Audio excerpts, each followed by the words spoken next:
The Gettysburg Address remains one of the seminal documents in American history. And on this 150th anniversary of President Abraham Lincoln's famous speech, the New Haven Museum brings Civil War history to life for the contemporary public. We have with us this evening Dr. Matthew Warshauer, who's author and professor of history at Central Connecticut State University and co-chair of the Connecticut Civil War Commemoration Commission. And I'm going to let him introduce our special guest himself. So please welcome our distinguished speakers this evening.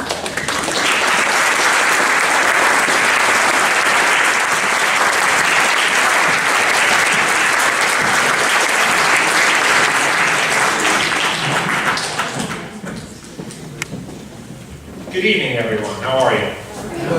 Well, I know you really came to hear President Lincoln, but we wanted to do this in an historically accurate way. And at the time of the Gettysburg Address, the governor of Pennsylvania, Governor Curtin, asked a variety of people to come to dedicate this new cemetery that they had created at this massive battlefield where 53,000 men were killed and wounded over 3 days. And they started the address. The man who spoke before President Lincoln was named Edward Everett. He was a professor of history from Amherst College. He spoke for over 2 hours.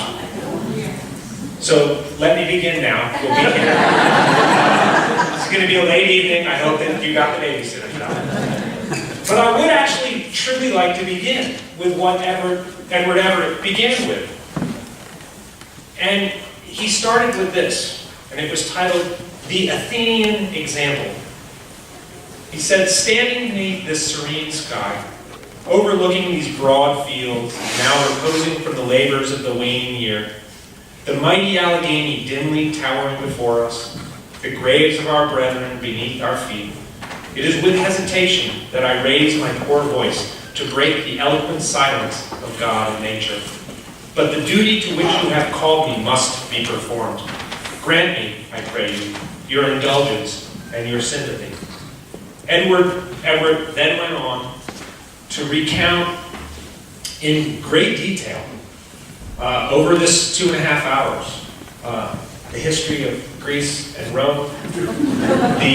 And you know, you laugh, but this is the core of the American Republic. This is the example of the core of the American Republic. And what he was attempting to do was connect America in the midst of this great Civil War with this grander history.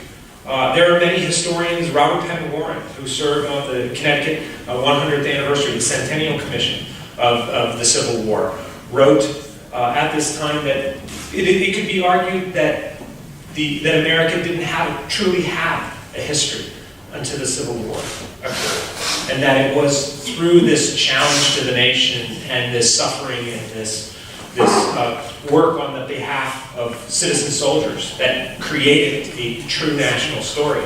And so Edward Everett was trying to connect with this idea and talking about the early aspect of these republics.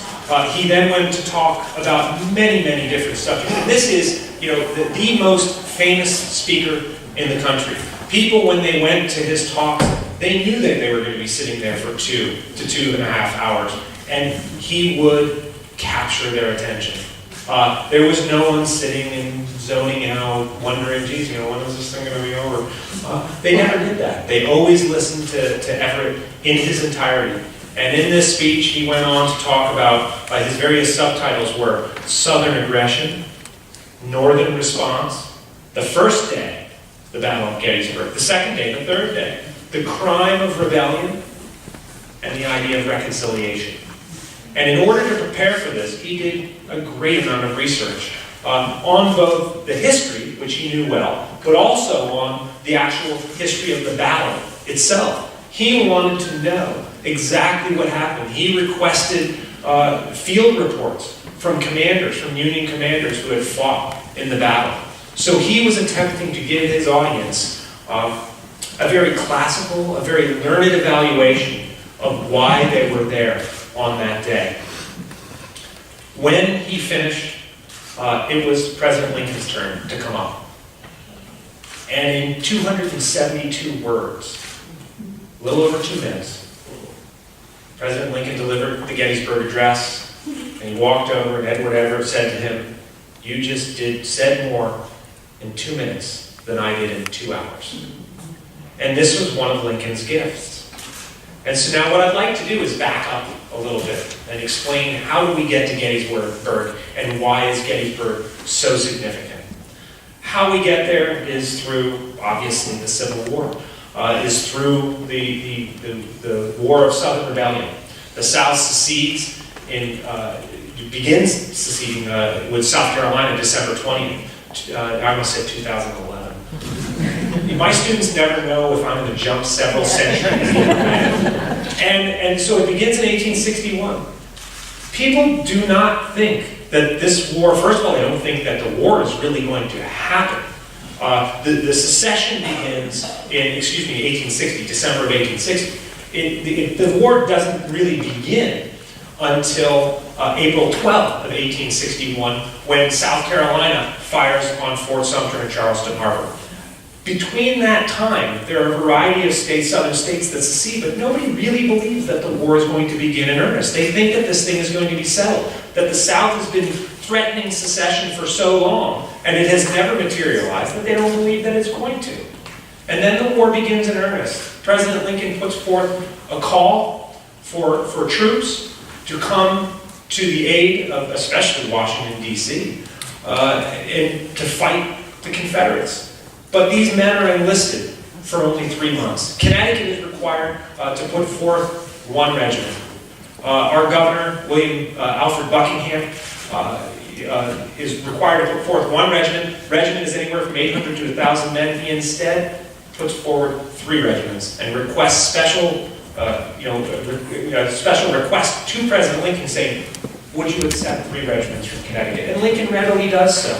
But these men are only put in place, as are men from around the nation, for only 3 months of service. This is how quickly they believe that the war will be over. They figure that the industrial North, larger population, that stalwart Yankees will go south and they will whip the Confederates in one fell swoop. And of course that does not happen. Towards the end of that 3-month enlistment, you're getting into mid-summer. And the commanders in and around Washington realize that if they don't do something, the enlistment is going to run out. And so you have the first battle of Bull Run, which occurs in July of 1861. The Confederacy wins.